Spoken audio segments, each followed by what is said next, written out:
Chào các bạn nha. Hôm nay mình có cái cặp loa này các bạn, của cái đài cassette cũ các bạn. Cái loa này thì cái của cái đài cassette cũ cho nên mình kiếm nó cũng không ra đâu. Mình sẽ sửa lại nha các bạn. Thì trước khi sửa ha, các bạn kiểm tra coi nó còn sống hay chết. Mất công mình sửa xong rồi nó không có hiệu quả nữa ha. Thì các bạn để cái thang đo, thang đo thông mạch nha các bạn. Các bạn kiểm tra cho mình hai cái đầu ha.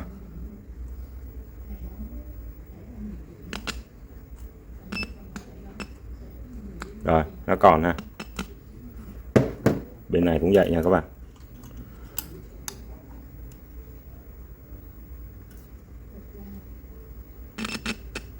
Rồi, ok, nó còn sống hết ha các bạn.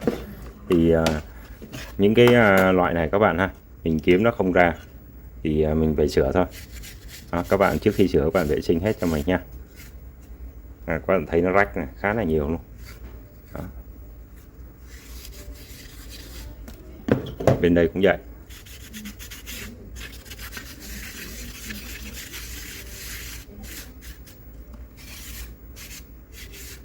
Rồi, mình sử dụng keo sữa nha các bạn. Đây là cái keo sữa dán gỗ nha các bạn. Keo này rất là rẻ thôi, mấy chục ngàn các bạn xài, để trong cái hũ này các bạn xài rất là lâu, lâu lắm luôn đó các bạn. Đó, các bạn đi một lớp về cho mình nha.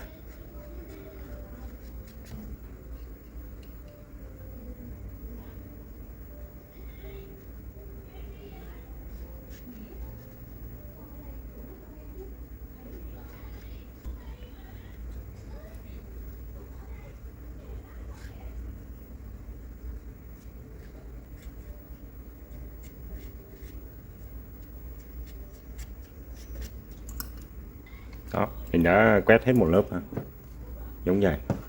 Rồi, các bạn dùng giấy ha.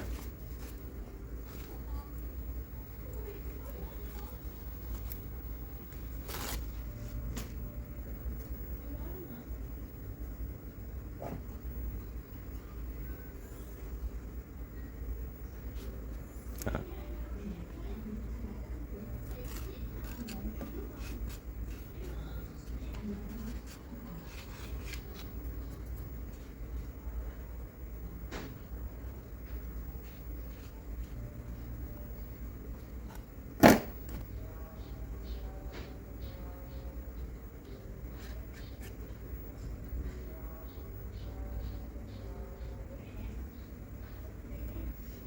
Đó, cho cái lớp giấy này nó dính luôn nha các bạn.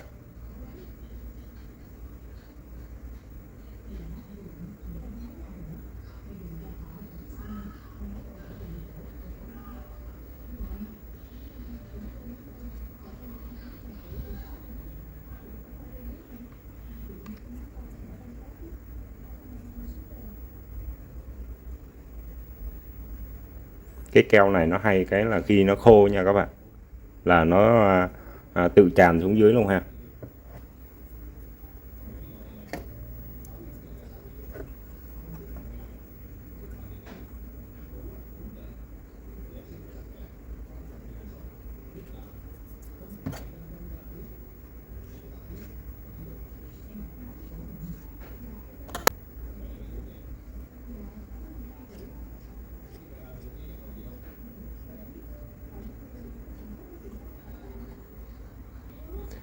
Đó, mình đã làm hết một cái vòng xung quanh này rồi nha các bạn.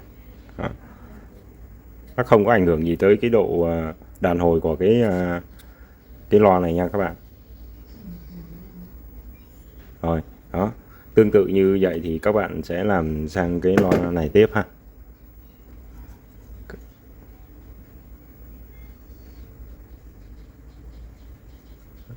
Mình sẽ cắt giấy mình dán vô đây nha các bạn.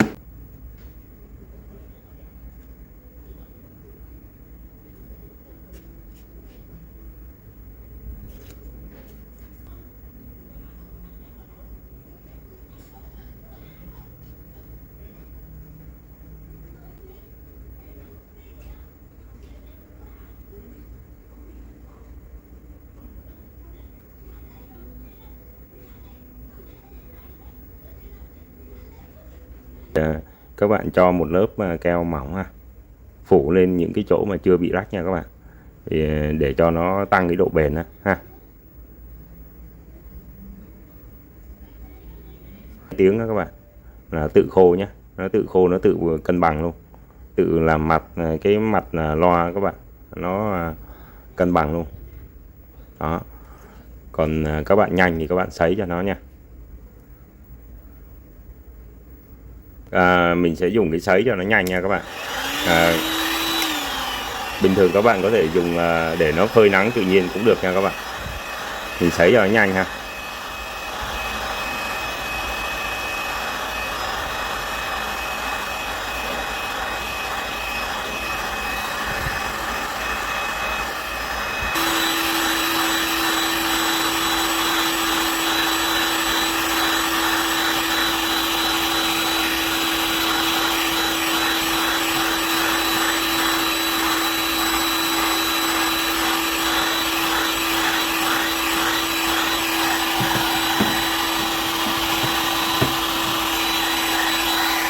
Đó, các bạn thấy nó khô rồi ha. Đó, nó khô rồi, nó rất là chắc chắn rồi nha các bạn. Đó, bây giờ mình sẽ sử dụng cái sơn ha, mình xịt xung quanh này là được nha các bạn. Rất là đàn hồi rất tốt bình thường ha.